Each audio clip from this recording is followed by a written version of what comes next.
గ్రాముల బంగారాన్ని విడిపించి ఆ రోజు ఆన్లైన్ రేటుకే మేము కొంటాం. Sharma gold company.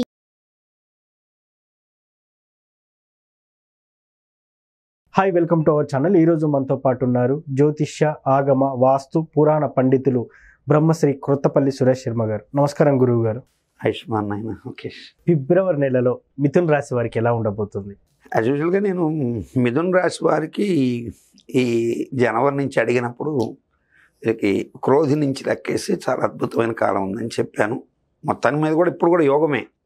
కాకపోతే ఫిబ్రవరి ఆఫ్టర్ 12th నుంచి వీళ్ళకి కొంత ఒక పరీక్ష కాలం స్టార్ట్ అవుతుంది. అంటే వీళ్ళు పాపం గతంలో నేను ఇదివరకు కూడా మన ఛానల్లోనే ఒకసారి చెప్పాను, మీరు అంబానీలైనా కొంచెం రోడ్డు మీదకి తీసుకొస్తాడని చెప్పి మిథున రాశి గురించి చెప్తే నాకు కనీసం మీరు నమ్మరు, కాంట్ బిలీవ్, మోర్ దెన్ 8 నుంచి 9,000 కాల్స్ వచ్చాయి మిథున రాశి వాళ్ళు. అందరూ భయపడిపోయి, కొంతమంది అయితే వాళ్ళకున్న పరిస్థితిని బట్టి ఎగ్జాక్ట్గా అటే జరిగిందని. అందులో పోలీస్ డిపార్ట్మెంట్లో సఫరర్, అట్లాగే న్యాయమూర్తులు కొంతమంది, పేర్లు కూడా అనవసరం, న్యాయవాదులు, న్యాయమూర్తులు కొంతమంది, డాక్టర్స్ కొంతమంది, పెద్ద పెద్ద బిజినెస్ మ్యాగ్నెట్స్ కూడా ఎంత యాక్యురేట్గా చెప్పారని నేను అసలు నమ్మలేదన్నారు. ఆ తర్వాత లాస్ట్లో మళ్ళీ దాని గురించి వివరణిస్తూ మిథున రాశిలో కొంత ఇక్కడ ఒక స్త్రీ అన్ఎక్స్పెక్టెడ్గా ఇట్లా కొన్ని విధాలుగా మీకు హెల్ప్ చేసే అవకాశం ఉందన్నప్పుడు అలాంటిది జరిగి కొంతమంది వచ్చారు నాకు, వాళ్ళని రుణాల నుంచి రీషెడ్యూల్ చేసి బయట వేస్తుందని చెప్పినవి.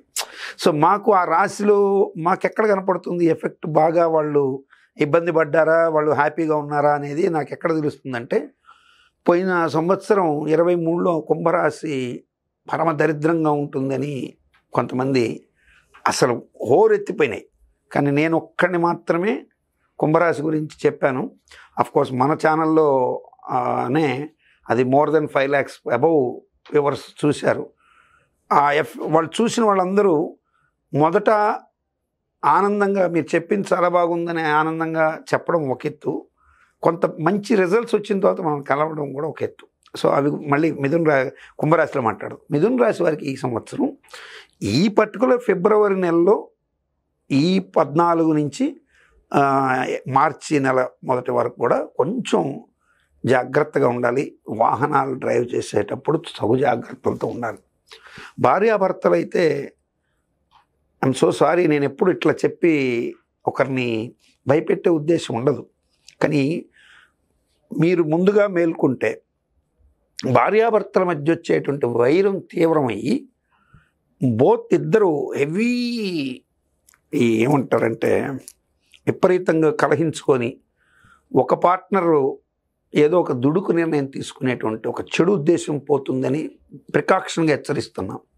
సో మీరు ఖచ్చితంగా భార్యాభర్తలు అయితే కాలానికి కొన్ని వదిలేసి ఓపికగా ఉండండి.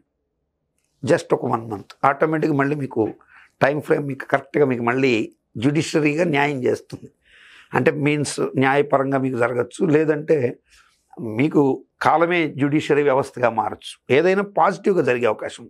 కానీ ఆ పర్టికులర్ టైమ్స్లో మాత్రం వీళ్ళు భార్యాభర్తలు అనవసరమైన కలహాలకు వెళ్ళొద్దు. మరీ ముఖ్యంగా ఆరుద్ర నక్షత్రం వాళ్ళు, పునర్వసు నక్షత్రం వాళ్ళు, అందులో మృగశిర నక్షత్రం ఉంటుంది. ఈ 3 నక్షత్రాల వాళ్ళ మీద ఆ ప్రభావం ఎక్కువగానే ఉంది. కారణం ఏంటి అనేది నేను దాని వివరణ ఇచ్చుకుంటూ పోతే చాటభారతం అంత వస్తుంది. కారణం ఏంటంటే ఆరుద్ర నక్షత్రాధిపతి రాజ్యస్థానంలో ఉన్నాడు. శని దృష్టి ఖచ్చితంగా దానికి రాహు ఉన్నటువంటి ప్రదేశానికి 2వ ఇంట్లో ఉన్న గురువు మీద పడింది. సో గురువు ఇంపాక్ట్ అవుతున్నాడు పునర్వసు నక్షత్రం మీద. అట్లాగే కుజుడు అష్టమంలో శుక్రుడితో కలుస్తున్నాడు. పూర్వజన్మ కర్మస్థానాధిపతితో కలిసి ఇట్లా వివరణ చాలా చెప్పాల్సి ఉంటుంది. సో కాబట్టి ఈ వివరణల కన్నా మీరు హాయిగా ఉండాలని మనస్ఫూర్తిగా కోరుకుంటాను. కాబట్టి భార్యాభర్తలు మాత్రం ఈ నెలలో 13వ తారీఖు ముందు నుంచే ప్రికాషన్గా ఉండండి. 10th దగ్గర నుంచి, 10thకు పూర్వం ఏదైనా వస్తే ఇది ఈయన ముందుగానే మనకు చెప్పారు కదా అని కొంచెం హాయిగా తీసుకొని నవ్వుకొని, ఓకే ఈ జ్యోతిష్యం మనం తప్పు చేద్దామని ఒక ప్రయత్నం చేయండి. మీ మధ్య కలహం వచ్చిందనుకోండి, నా ప్రిడిక్షన్ తప్పు చేయండి, నేను సంతోషపడతా. Most happy. నేను ఫలితాలు చెప్పాడు కూడా చెప్తా, నా జ్యోతిష్యం తప్పు అయినా పర్వాలేదు, మీరు హ్యాపీగా ఉండాలి. భగవద్ అనుగ్రహంతో మీరు చక్కగా హ్యాపీ లైఫ్ లీడ్ చేయాలి. కానీ నా జ్యోతిష్యం గొప్ప కోసం భార్యాభర్తలు మీరు విడిపోవాలి, మీరు విడాకులు తీసుకోవాలి, ఇట్లా నాస్టీ థింగ్స్ చెప్పేటువంటి నాస్టీ ఆ ఆలోచనలు కూడా నాకు రావండి. దయచేసి మీరు నమ్మినా నమ్మకపోయినా ఉదార్థం చెప్తున్నా. సో కాబట్టి మీరు జాగ్రత్త తీసుకోండి. ఇది చూసుకొని మీరు ఒక స్పోర్టివ్గా తీసుకోండి. ఓహో, మన జాతకంలో ఇలా ఉందని. మీ మధ్య వచ్చినటువంటి కలహాన్ని, అది మంచి కలహాన్ని ప్రణయ కలహం కింద మార్చుకోండి, తమాషగా నవ్వుకోండి. గురుగారు ఒకరు ఫైన్ డే ఫోన్ చేసి మీ జ్యోతిష్యం మా కలహా వచ్చిందండి, చాలా పెద్దగా వచ్చింది, కానీ మేము దాన్ని మీరు చెప్పినట్టు తప్పు చేసేసాం, వీఆర్ హ్యాపీ అనండి, నేను చాలా సంతోషపడతాను. సో మిగతా వ్యాపారస్తులకి వీళ్ళకి కూడా ఈ నెలలో కొంచెం ఒత్తిడులు ఉంటాయి. ముఖ్యంగా వ్యాపార భాగస్వాముల మధ్య అనవసరమైనటువంటి ఏమంటారంటే అనుమానాస్పద ఛాయలు పంచుకునే అవకాశాలు ఉంటాయి.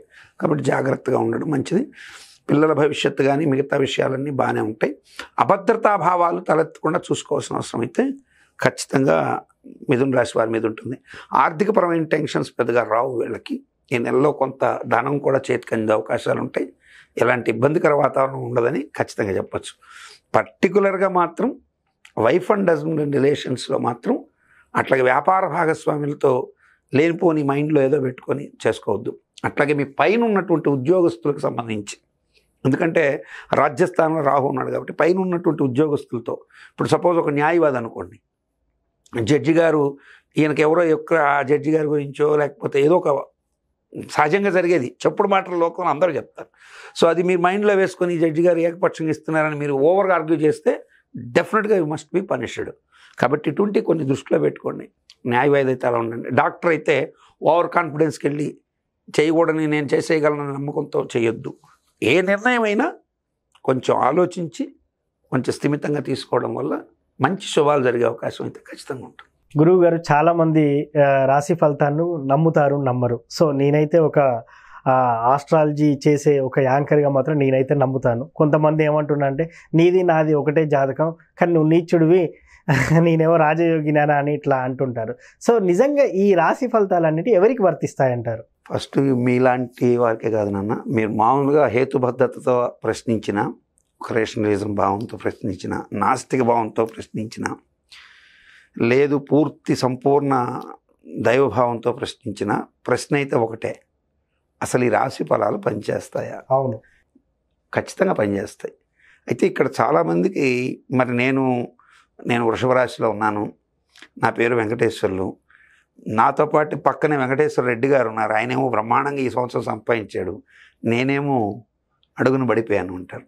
మరొక ఆయన వెంకటేశ్వర చౌదరి గారు బ్రహ్మాండంగా సంపాదించారు, వెంకటేశ్వర శాస్త్రి గారు బాగా సంపాదించారు, నాకేమీ లేదు అంటారు.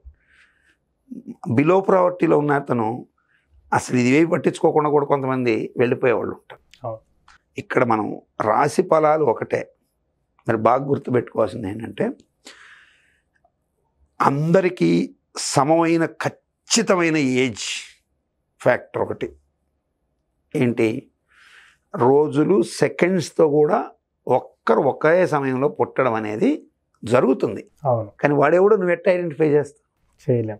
ఒక గంప నిండా ఒకే చెట్టు కాచిన పండ్లే, అవును, అన్నీ ఒకే సైజులో మామిడి పండ్లు ఉన్నా ఎక్కడో లిటిల్ బిట్ డిఫరెన్స్ ఉంటుంది.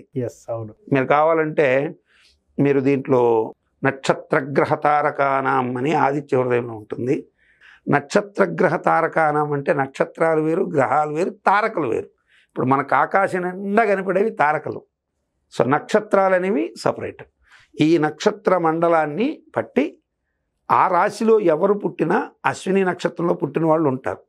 ఇప్పుడు అశ్విని నక్షత్రంలో ఒక చిన్న నెలబిడ్డ పుడతాడు, అట్లాగే ముదుసలైనడు అక్కడే ఉంటాడు, ఒక కప్ప కూడా అక్కడే పుడుతుంది, ఒక జింక కూడా అక్కడే పుడుతుంది, ఒక గొర్రె కూడా అక్కడే పుడుతుంది. సో ఇవన్నీ పుడతాయి. పుట్టడం అయితే నక్షత్రాలు అందరూ పుడతారు. కానీ దీంట్లో శాస్త్రము వర్జించింది చాలా ఉన్నాయి, ఇవి చాలామందికి తెలియదు. శాస్త్రం రాశి ఫలాలు ఎవరికి వర్తిస్తాయని చెప్పింది అంటే బాలకులకు వర్తించదు. 60 సంవత్సరాలు ఏదైతే మనకున్నాయో అవి దాటిన వాడి మీద జ్యోతిష ప్రభావం పోతుంది. బధిర అంటే గ్రుడ్డివారు, వీరి మీద జాతక ప్రభావాలు తక్కువగా ఉంటాయి, ఉండవని కాదు తక్కువగా ఉంటాయి. పొంగుణ గుంటివారు, వీరి మీద తక్కువగా ఉంటాయి. అట్లాగే మతిభ్రంశత్వం, పిచ్చివాడి మీద జ్యోతిష్యం పనిచేయదు. ఓకే. మరి మనకు మంచి కోసమే శాస్త్రం ఉందనేది కాబట్టి రాశి ఫలాలు మీరు దాంట్లో చూసి భయపడిపోవద్దండి, తెలుసుకోండి. సజెషన్స్ ఉంటే దాన్ని ఫాలో కండి. ఒకవేళ మంచిగా ఉంటే హ్యాపీగా ఉండండి, చెడు ఉంటే భయపడద్దు, హ్యాపీగా ఉండండి. మిథున రాశి వారికి ఫిబ్రవరి నెలలో ఎలా ఉండబోతుందో చాలా చక్కగా చెప్పారు గురుగారు. Thank you. ఆయుష్మాన్.